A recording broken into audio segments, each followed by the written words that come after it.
Doctor R K. Tuli, welcome to the speaktoday.com. आज हम बात करते हैं होलिस्टिक मेडिसिन के बारे में. So now you just first tell me about what is the holistic model of health.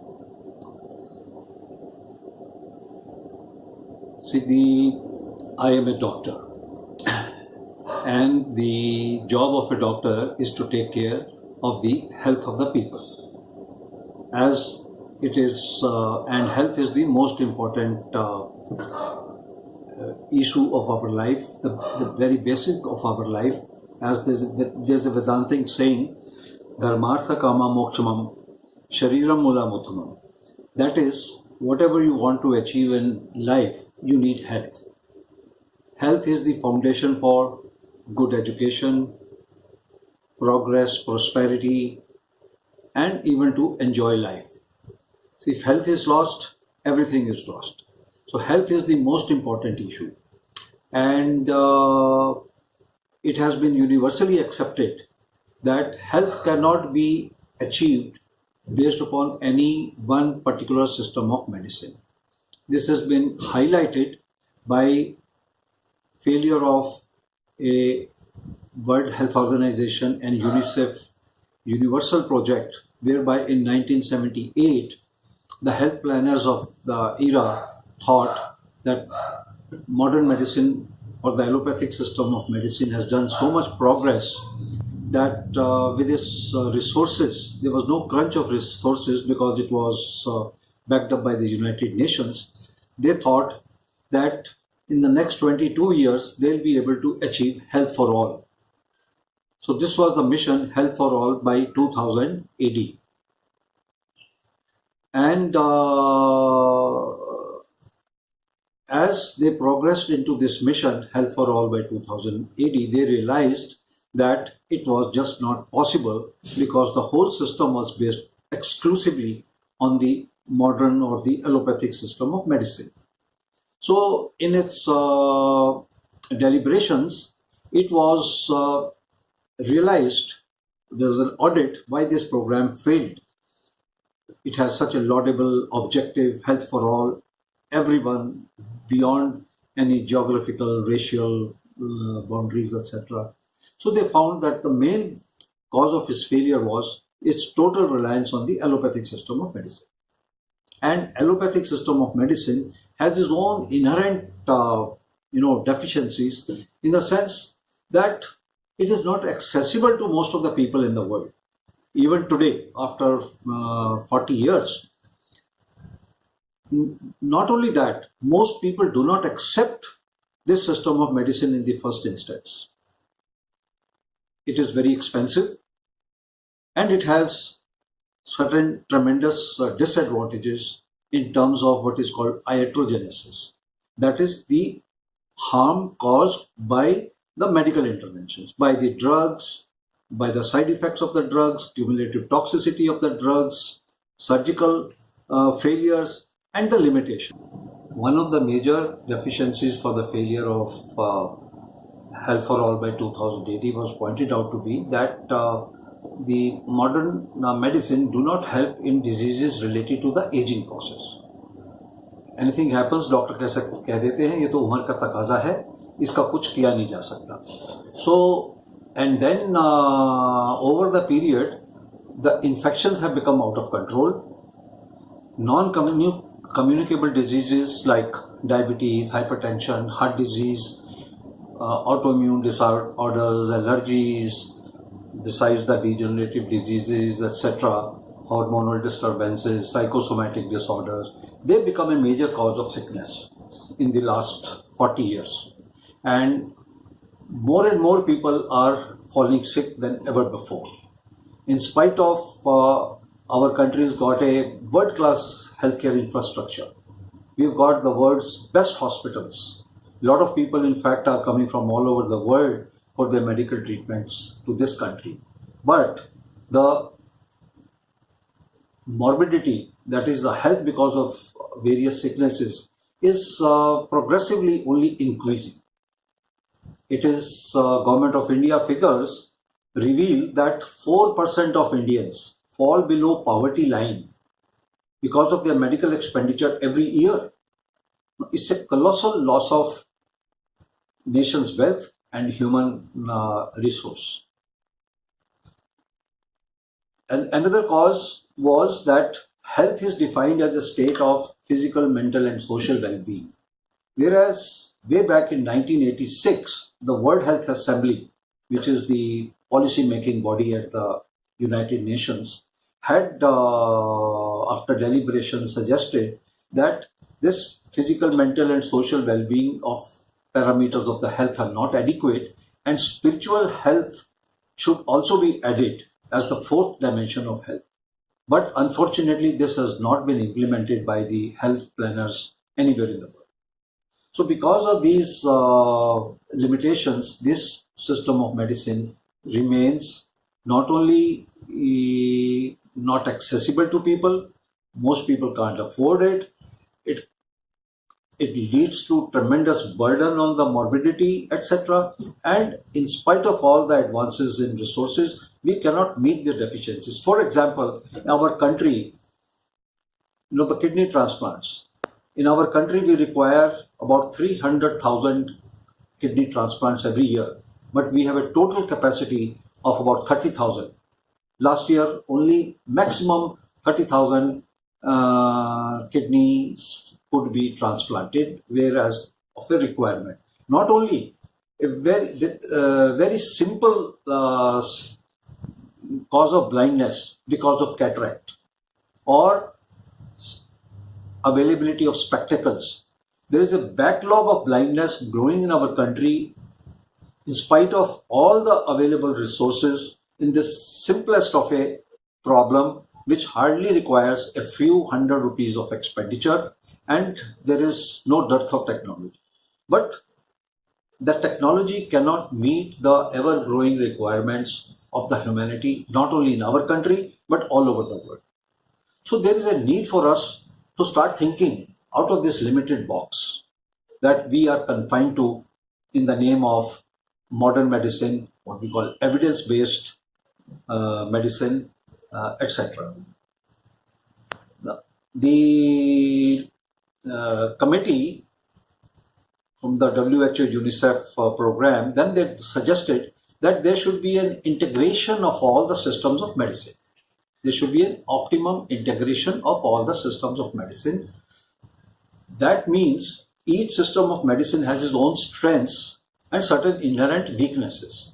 So we should be able to pick up the advantages of a particular system of medicine and integrate with the other advantages of the different systems of medicine. For instance, in our country, we have our healthcare infrastructure is largely based upon the allopathic model.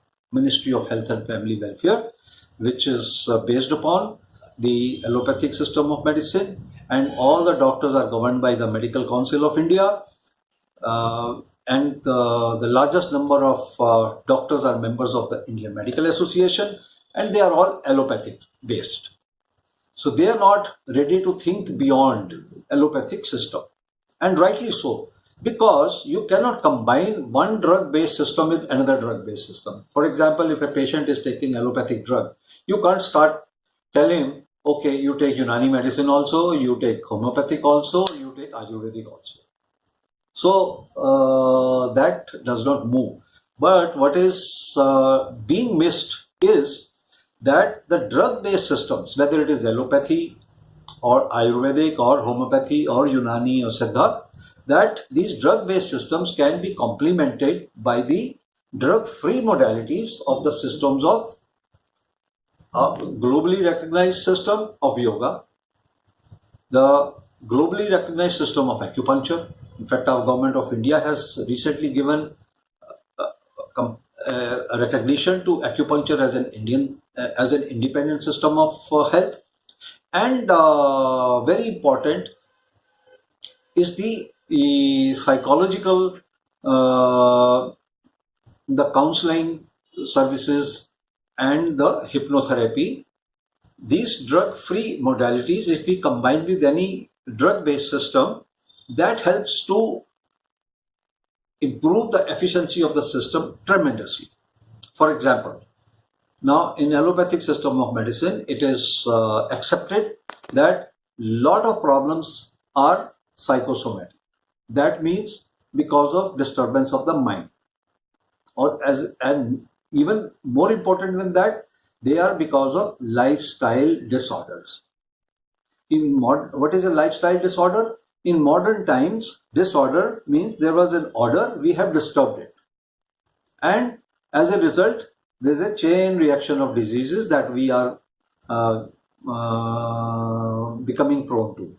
So there's a simple solution: remove the disturbance in the order that the nature had devised, and that's called restoration of the lifestyle order. जैसे अपनी जीवन शैली में सुधार वापस लाएं और इसके अंदर एक परम शक्ति है, अवस्था है कि अपने आप सभी बीमारियां वापस ठीक होने लग जाएंगी. For example, allopathic system of medicine में डायबिटीज है या हाइपरटेंशन है या हार्ट डिजीज है, जैसे हमने कहा, वेरियस साइकोसोमैटिक डिसऑर्डर्स हैं जिनकी वजह से हमें इम्यून, ऑटो इम्यून या एलर्जिक डिसऑर्डर्स हो जाते हैं, या इसकी वजह से हमारे हार्मोनल सिस्टम डिस्टर्बेंस, हमारी सेक्सुअल हेल्थ, फर्टिलिटी इत्यादि के ऊपर असर पड़ने लगता है, या हमारी शरीर की जो शक्ति है उसमें कमजोरी आने लगती है, तो उससे प्रीमेच्योर डिजेनरेटिव डिजीज आने लगती हैं और इनका दवाइयों में कोई इलाज नहीं. तो इसलिए बहुत जरूरी है कि we should restore the order. What is this order? Order is human being is a product of the nature. Nature manifest, the whole nature manifest in the form of 5 elements. और ये शरीर भी माना गया है कि ये पंचभूतों का से made of these 5 elements. Now these elements represent a certain energy which flows in our body and keeps us alive, and thereby it can give us the health. But when we disturb this system, a disorder starts setting in and soon it becomes a disease. For example, in the nature has certain discipline. For example, time से सूर्य उदय होता है और time से सूर्य अस्त हो जाता है. तो nature follows the life which is governed by the movement of the sun in our nature. So if we follow the nature, then most of our problems can be prevented. Similarly, the yogic lifestyle. Rishi Patanjali described yoga as a Ashtanga yoga. That means it has got 8 aspects. The most important part is yama, जो आज की दुनिया में is totally disturbed, which is based upon काम, क्रोध, लोभ, ईर्ष्या, मोह, माया इत्यादि. Now these are the problems of jealousy, hatred, greed, etc., which lead to lots of diseases. So we must control, implement this in our lifestyle as a first step to yoga. And then there is niyama, pranayam, asanas, dhyan, dharana, pratihara, which all leads you to a state of samadhi, or to enjoy the life, as they say, Satchita Anand, the state of complete joy. Now this system of yoga, if adopted into my lifestyle, I will be a yogi. That means the most healthy, happy, contented and a powerful person. At the same time, the system of acupuncture. Now acupuncture is based upon the same system as the yoga is, that is understanding that human being is a microcosm of the macrocosm, of the I am the Antaratma and a continuity of the Paramatma, of the infinite. So if I am in this harmony, this life force, जो मेरी जीवन शैली है, this life force flows freely and in a harmonious manner in my life. And even Hippocrates recognized that the greatest factor in our maintaining our health is this inherent life force in each individual. So if we understand this aspect, that by following a yogic lifestyle, which our Prime Minister has vehemently propagated and has been accepted all over the world, we must adopt it into our daily lifestyle at the individual level. And thereby, it will give us health, it will give us happiness, it will give us contentment, it will prevent all the diseases. So, adopting a healthy lifestyle, or इसमें healthy lifestyle, there is one very important thing, as we said, we follow the clock of the nature, and the clock of the nature, if is kind of governed by this flow of the sun. So, and in the yogic lifestyle, it is you rise with the sun and you set with the sunset. That means you start your day early and finish your day early. And there's an English saying, early to bed and early to rise makes everyone healthy, wealthy, and wise. Now, this enables what is called a diurnal rhythm. This is the most important physiological aspect of maintaining our health, our life force, and enjoying this life full of health. So, diurnal rhythm is very important. Adopting yoga into our lifestyle would help us keep us healthy and happy. And when the things go wrong, now this system of acupuncture is very good, that it restores your life force energy in a very quick manner. In fact, my turnaround started with when I found acupuncture working faster than allopathic drugs, faster than parenteral administrations like giving intravenous injections, etc. So in emergency situations, acupuncture is an excellent complement to medical care. And it also helps to go on to cure. Now, in my practice in the 50th year as a medical doctor, I feel very satisfied, or with a lot of satisfaction, or maybe with a sense of pride, that there is no disease which is not reversible. Any disease at any age, in any kind of manifestation, is controlled very quickly by this combination. So while we control the emergency of a patient, I would say, okay, let's complement acupuncture with the medical management of emergencies, and simultaneously start initiating the person into a yogic way of life. So this combination, and the people who require psychological counseling, most often they say कि बातों से पकौड़े नहीं बनते, so there we have to go take the person into a deep state of relaxation, what is called hypnosis or hypnotherapy. That helps us. In fact, when a person falls sick, nobody wants to fall sick deliberately, but there are factors beyond them of which they have no control. Sometimes people attribute it to destiny or to our past karma, but this is nothing but they are memories deep-rooted in our subconscious or unconscious mind, and this system of hypnosis helps us to reach those depths of our mind and help them to eliminate from there. They say just it helps us to recognize what has been creating the problem, and that itself is cathartic. It helps us to overcome and remove that from our system, and cleanses. It's like a virus gets into a software. Once you clean in the presence of the virus, the software goes all haywires. And if you just by removing the virus, the same software starts working beautifully and all over again. So this optimum synergy of all the systems of medicine, especially a system based upon the different kinds of drugs, when complemented with drug-free modalities, as I have enunciated, yoga, acupuncture, counseling, including psychotherapy and hypnotherapy. This makes a complete system, and in this we can also add from the Ayurveda, the wisdom of Ayurveda, also the Panchkarma, in which no drugs are used, which is basically to help detoxify the system. This combination takes us to ensure every sickness. Now, to explain what is this holistic. Holistic conveys wholesome. That is a wholesome approach to health.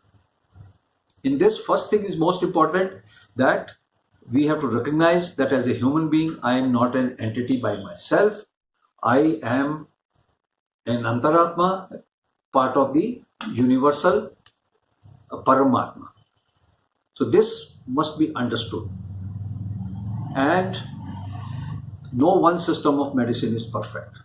So the person must be treated as a whole, and by a combination, optimum synergy of the drug-free system with the various drug-free modalities, as I have enunciated, to treat the person body, mind and soul. This also helps us to take care of the individual as a whole. All the ailments of a person can be treated concurrently. Here, now, no medicine is used. Now, for example, if I had diabetes, I've been dependent on diabetes for on drugs for last 20 years, but now I have developed severe neuralgias, neuropathy. I am in pain, miserable. It does not get controlled by any medication.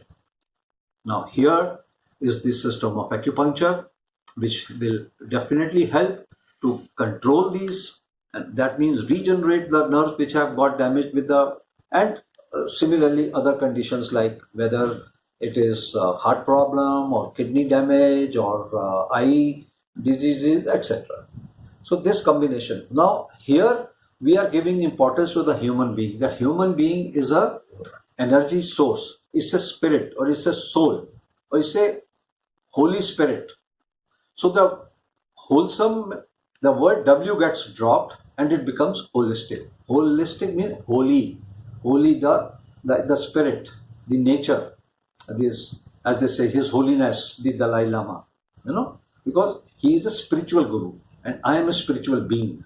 So my spirit is very holy, pure.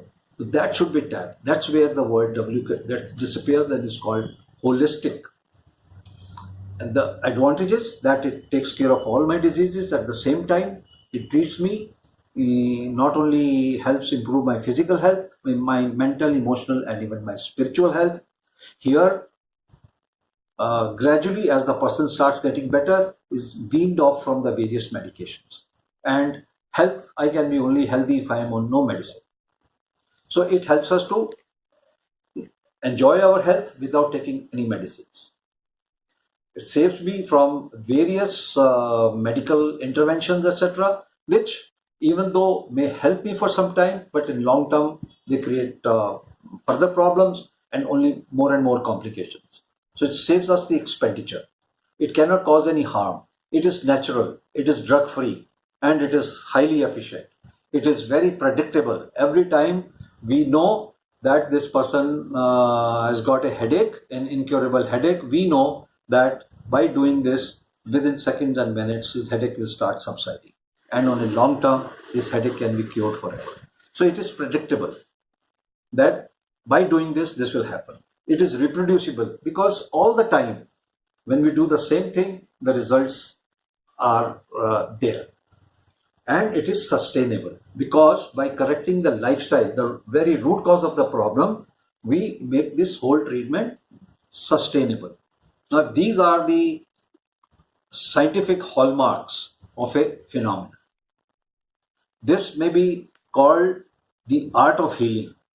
And when science and art are combined, they say the evidence-based science of modern medicine, when it is combined with the time-tested wisdom of the various traditional systems of health, it gives rise to this term holistic medicine.